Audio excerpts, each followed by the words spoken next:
सच्ची बोलूँ तो ये हमारे जो वार्ड ऑफिसर है उन्होंने बड़ी मेहनत की और उनके साथीदारों ने भी बड़ी बड़ी मेहनत की। मैंने भी लगातार 5-7 साल से उसका पाठ पुरावा कर रहा हूँ। तो इसके पहले के नगर सेवक थे, उन्होंने कुछ किया नहीं था करके, लेकिन उनको घर तोड़ दिया था। ऐसी परिस्थिति में वो बेचारे कहाँ कहाँ भाड़े से रहते थे, उनकी बड़ी तकलीफ़ का टाइम था।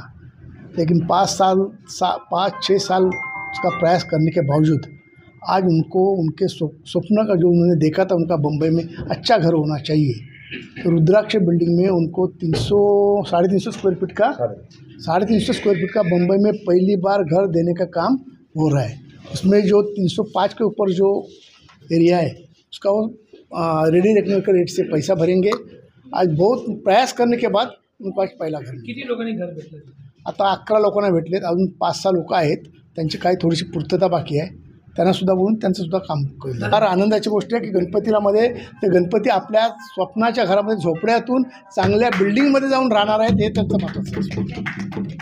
त्याच्यामध्ये शौचालयापासून बाथरूमपासून 2 रूम BHKचा तो घर आहे, तो त्यांना मिळणाऱ्या पाण्यापासून त्यांना कुठे लाईन लावायला लागणार नाही, शौचालयाला लाईन लागणार नाही, त्यांचं स्वतःचा मुलांचा बेडरूम वेगळा असेल, त्यांचा किचन वेगळा असेल, त्यांचा हॉल वेगळा असेल, असं सुंदर घर त्यांना देण्याचा बिल्डिंगमध्ये केलं आहे। जास्त सीनियर सिटीजन होते असं काय बोलतो? हो, यातली काय 2-3 जण मेली बिचारी, त्यांचे पण आज द्यायचे होते, पण त्यांचे ते जे ऑफ झालेले आहेत त्यांच्या बायकोच्या नावावर त्यांचं ते प्रमाणपत्र घेऊन त्यांनासुद्धा घर दिले जातील।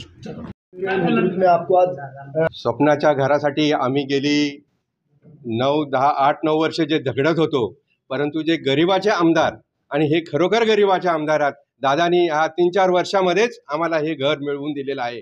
याच्या आधी जे नगरसेवक होते, जे कोण वार्ड ऑफिसर, परंतु या BMCमध्ये वेंगुर्लेकर साहेब आहेत, आमचे इंगोले साहेब आहेत, पवार साहेब आहेत, आणि ह्या सगळ्यांनी जे आम्हाला सहकार्य केलं आहे त्याबद्दल आम्ही त्यांचे ऋणी आहोत। आणि खरोखर आम्ही आज झोपड्यातून म्हणा की आज आम्ही एक चांगल्या ठिकाणी सगळे पदार्पण करणार आहोत गणपतीच्या मुहूर्तावर। तर मी प्रथम BMCचे दादांचे तर आभार आम्ही आज गेले 3 वर्ष मानतोच आहोत, कारण दादा आहेत तिथे आम्ही आहोत। आणि आमचं एक समीकरण आहे की जसं दादा बारामतीचे शरद पवार साहेब नाव घेतलं जातं, तसं आज मागाठाणेचं प्रकाशदादा सुर्वेंचं नाव घेतलं जाईल याची ग्वाही आम्ही देतो। कारण आम्ही सतत जेवढे आम्ही मतदार आहोत तेवढे दादांच्या पाठी सतत आहोत, दादांच्या प्रत्येक कार्यक्रमावर आणि दादांसाठीच आम्ही काम करणार आहोत, एवढं मी ठाकून सांगतो। आणि पुन्हा एकदा BMCचे आणि दादांचे मनपूर्वक आणि दादांच्या सहकार्यांचे मनपूर्वक आभार मानतो, त्यांना धन्यवाद देतो आणि इथे थांबतो। सर्वप्रथम मी असं सांगेन की खूप आनंद होतोय। हे लेटर आहे आणि दादांच्या प्रयत्नामुळे आम्ही ऑक्टोबर 2015ला केस केली होती आणि आज 25 मध्ये आम्हाला 10 वर्षाच्या प्रयत्नानंतर आम्हाला हे स्वप्नातलं घर मिळतंय आणि गणपतीच्या शुभ मुहूर्तावर मिळतंय।